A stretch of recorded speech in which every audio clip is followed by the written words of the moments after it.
Big Bang had no Big Banger, then that's I think harder to put your faith in than Right. looking at the world around us as a conscious human being. How did mindless matter produce minds?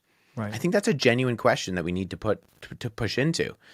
How did everything come from nothing? Well, I think the fact that we, you and I, John, are here and we have this however many pounds of gray matter in our brain that is somehow able to ask these genuine, authentic questions should make us pause.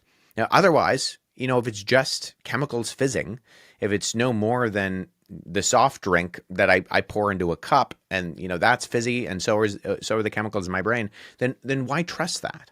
Right. Why put my ability to trust my logical thought processes if that is just a product of time plus matter plus chance?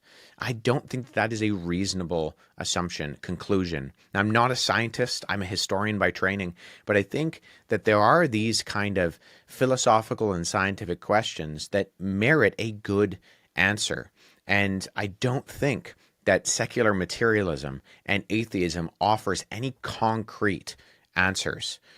This is where I think the Christian worldview is not just intellectually credible, but it's existentially sufficient in that it Right. applies questions of meaning and purpose and morality and consistency and historical reliability, and it takes them seriously in order to actually get to the bottom of where those questions come from.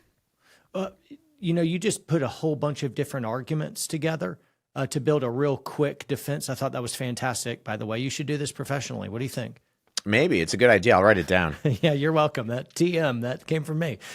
You cited like cosmological argument. What are the names of these other arguments that you just strung together so that folks listening in, they can do deeper reading and study on those particular arguments? What are they called? So that you have like the cosmological argument, you have the teleological argument, you have the argument from morality, which is one of my favorites. Yeah. We argue, and I think this is one that's very profound in our day and age, because our culture, for better or for worse, is very concerned with topics like justice. And in one sense, I want to say, that's great. You should be concerned with justice. Where do you think that comes from? You're calling something evil.